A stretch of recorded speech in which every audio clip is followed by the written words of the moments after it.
नमस्कार दोस्तों, स्वागत है आपका हमारे एक नए वीडियो में।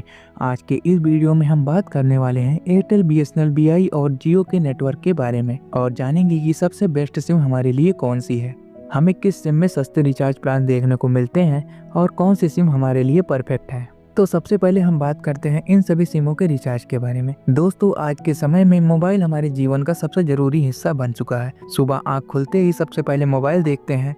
आप इसका काम हो, पढ़ाई हो, ऑनलाइन पेमेंट हो या फिर मनोरंजन हो, हर चीज़ मोबाइल और इंटरनेट से जुड़ी हुई है। लेकिन सबसे बड़ा सवाल यही होता है कि कौन सी सिम लें, कौन सा नेटवर्क हमारे एरिया में सही चलेगा और कौन सी कंपनी हमें कम पैसे में ज़्यादा फायदा देगी। आज इसी सवाल का जवाब आपको इस वीडियो में मिलने वाला है। रिचार्ज प्लान सबसे पहले यही देखता है हर यूजर। दोस्तों, जब भी कोई नई सिम लेने की सोचता है या पुरानी सिम में पोर्ट कराने का मन बनाता है तो सबसे पहले जो चीज़ देखी जाती है वह है रिचार्ज प्लान। अगर हम चारों कंपनियों एयरटेल, जियो, वोडाफोन आइडिया और बीएसएनएल के रिचार्ज प्लान को ध्यान से देखें तो एक बात बिल्कुल साफ नजर आती है। सबसे सस्ते रिचार्ज प्लान बीएसएनएल में मिलते हैं। बीएसएनएल आज भी कम कीमत में लंबी वैलिडिटी और बेसिक ज़रूरतों को पूरा करने वाले प्लान्स ऑफर करता है। वहीं दूसरी तरफ हम एयरटेल, वोडाफोन और जियो की बात करें तो इनके प्लान लगभग एक जैसे हैं।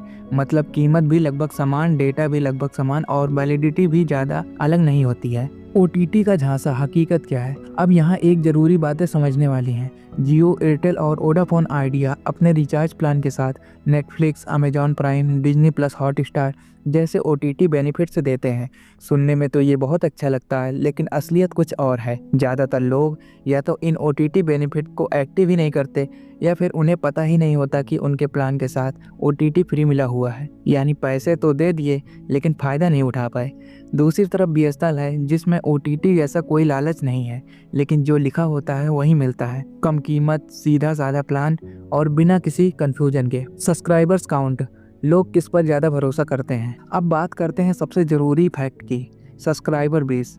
इस समय भारत में जियो के पास सबसे ज़्यादा यूजर्स हैं, दूसरे नंबर पर एयरटेल है, तीसरे नंबर पर वोडाफोन आइडिया है और चौथे नंबर पर बीएसएनएल है। बीएसएनएल इस लिस्ट में भले ही सबसे नीचे हो, लेकिन एक बात आपको जाननी चाहिए, हाल के समय में बीएसएनएल की तरफ लोगों का रुझान फिर से बढ़ा है। कई लोग महंगे रिचार्ज से परेशान होकर बीएसएनएल की तरफ शिफ्ट हो रहे हैं। हालांकि इसके बावजूद बीएसएनएल अभी भी चौथे स्थान पर ही बना हुआ है। बीएसएनएल पीछे क्यों रह गया? सच्चाई जानिए। अब सवाल उठता है कि आखिर बीएसएनएल इतना सस्ता होने के बावजूद भी पीछे क्यों रह गया? तो दोस्तों, इसके पीछे कई बड़े कारण हैं। पहला कारण 5G नहीं है। आज के समय में 5G एक बहुत बड़ा फैक्टर बन चुका है। जियो और एयरटेल काफ़ी पहले से ही अपनी 5G सर्विस लॉन्च कर चुके हैं। बड़े शहरों में लोग 5G का इस्तेमाल भी कर रहे हैं।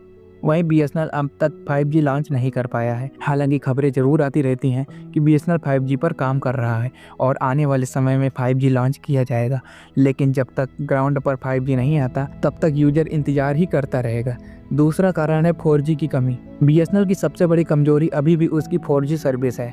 आज भी कई ऐसे इलाके हैं जहां बीएसएनएल में या तो 4G है ही नहीं या फिर बहुत ही कमज़ोर है, और जहां 4G है भी वहां अक्सर स्पीड और नेटवर्क की समस्या देखने को मिलती है। इसी वजह से लोग मजबूरी में प्राइवेट कंपनियों की तरफ शिफ्ट हो जाते हैं। अब बात करते हैं नेटवर्क क्वालिटी की। असली खेल यहीं से शुरू होता है। अब आते हैं सबसे अहम मुद्दे पर, नेटवर्क क्वालिटी। अगर आप किसी भी सिम का लंबे समय तक इस्तेमाल करते हो तो आपको पता होता है कि सिर्फ सस्ता प्लान ही सब कुछ नहीं होता। नेटवर्क अगर ठीक से नहीं है तो सस्ता प्लान भी बेकार है। एयरटेल और जियो नेटवर्क के किंग। अगर नेटवर्क की बात करें तो इस समय एयरटेल और जियो दोनों सबसे आगे हैं। इनके टावर भारत में सबसे ज़्यादा हैं, चाहे शहर हो या कस्बा या फिर हाईवे। अधिकतर जगह इनका नेटवर्क स्टेबल रहता है। कॉल ड्रॉप कम, इंटरनेट स्पीड बेहतर और 24 घंटे नेटवर्क लगभग बना रहता है। वोडाफोन आइडिया ठीक है लेकिन हर जगह नहीं।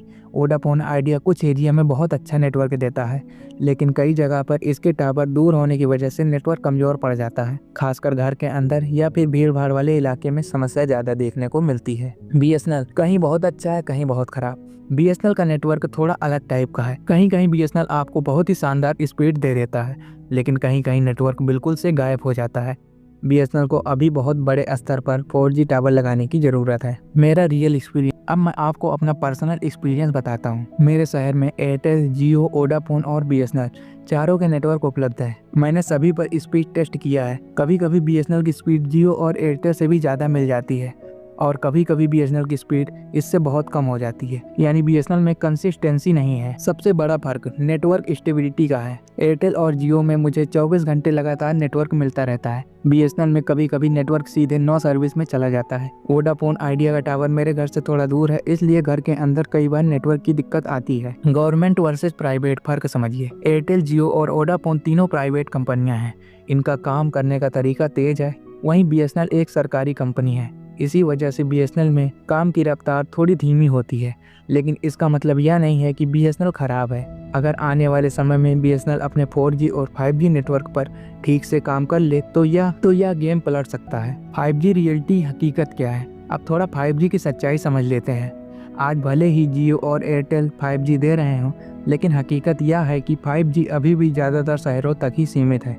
गांव में अभी भी 4G ही सबसे ज़्यादा इस्तेमाल हो रहा है। वोडाफोन आइडिया में 5G अभी भी सीमित जगहों पर ही है और BSNL अब भी 5G से दूर है। दोस्तों, यहाँ पर एक बहुत ज़रूरी बात समझना भी ज़रूरी है, जिस पर अक्सर कोई खुलकर बात नहीं करता। हम में से ज़्यादातर लोग नेटवर्क को सिर्फ स्पीड के नज़रिए से देखते हैं, लेकिन असली इस्तेमाल में कई छोटे छोटे फैक्टर बहुत बड़ा रोल निभाते हैं। जैसे कि कॉल लगने में कितना टाइम लग रहा है, कॉल के दौरान आवाज़ साफ आ रही है या नहीं, व्हाट्सएप पर मैसेज तुरंत जा रहे हैं या नहीं, और इंटरनेट का इस्तेमाल करते समय बार बार नेटवर्क बदल तो नहीं रहा है। अब अगर इन बातों को ध्यान रखें तो यहाँ एक बात साफ नज़र आती है। एयरटेल और जियो सिर्फ स्पीड ही नहीं बल्कि कॉल क्वालिटी और नेटवर्क स्टेबिलिटी में भी अक्सर आगे रहते हैं। यही वजह है कि ऑफिस वर्क, ऑनलाइन क्लास और डिजिटल पेमेंट जैसे कामों के लिए लोग इन नेटवर्क्स पर ज़्यादा भरोसा करते हैं। अब बात करते हैं डेटा यूज पैटर्न की। आज हर यूजर का इस्तेमाल अलग अलग है। कोई सिर्फ कॉल और व्हाट्सएप चलाता है तो कोई पूरा दिन वीडियो स्ट्रीमिंग और सोशल मीडिया में बिताता है। ऐसे में अगर आप हाई डेटा यूजर नहीं है तो आपका काम कॉल, मैसेज और थोड़ा बहुत इंटरनेट से चल जाता है, तो यहाँ पर BSNL एक अच्छा ऑप्शन बन जाता है। लेकिन अगर आप लगातार इंटरनेट इस्तेमाल करते हैं, वीडियो कॉल करते हैं या ऑनलाइन गेमिंग भी करते हैं तो आपको स्टेबल नेटवर्क की ज्यादा जरूरत पड़ेगी। एक और बात जो बहुत कम लोग ध्यान में रखते हैं वह है नेटवर्क का भविष्य। जियो और एयरटेल अपने नेटवर्क पर लगातार निवेश कर रहे हैं। नई टेक्नोलॉजी, नए टावर और 5G एक्सपेंशन पर इनका फोकस बना हुआ है। वहीं BSNL धीरे धीरे सही लेकिन अब भी अपने नेटवर्क को सुधारने की कोशिश कर रही है। अगर आने वाले समय में BSNL का 4G पूरे देश में सही तरीके से फैल जाता है और 5G भी लॉन्च हो जाता है तो गेम पूरी तरह बदल सकता है। इसलिए किसी भी सिम को पूरी तरह अच्छा या खराब कहना सही नहीं होगा। हर नेटवर्क की अपनी ताकत है और अपनी कमजोरी भी। सब कुछ इस बात पर निर्भर करता है कि आप किस एरिया में रहते हैं और आपका इस्तेमाल कैसा है। और यही वजह है कि एक ही सिम हर किसी के लिए परफेक्ट नहीं हो सकती। अब आपकी राय जानना जरूरी है। अब आप लोग हमें कमेंट बॉक्स में बताइए, आपके एरिया में कौन सा नेटवर्क सबसे अच्छा है, किस सिम में आपको सबसे ज़्यादा स्पीड मिलती है और किस नेटवर्क से आप सबसे ज़्यादा परेशान हैं। तो दोस्तों, यही थी आज की वीडियो। उम्मीद करते हैं आपको आज की छोटी सी वीडियो पसंद आई होगी। अगर वीडियो पसंद आई तो वीडियो को लाइक कर दीजिए, चैनल को सब्सक्राइब कर दीजिए। चलिए मिलते हैं किसी नए वीडियो में किसी नए टॉपिक के साथ। तब तक के लिए जय हिंद, वंदे मातरम।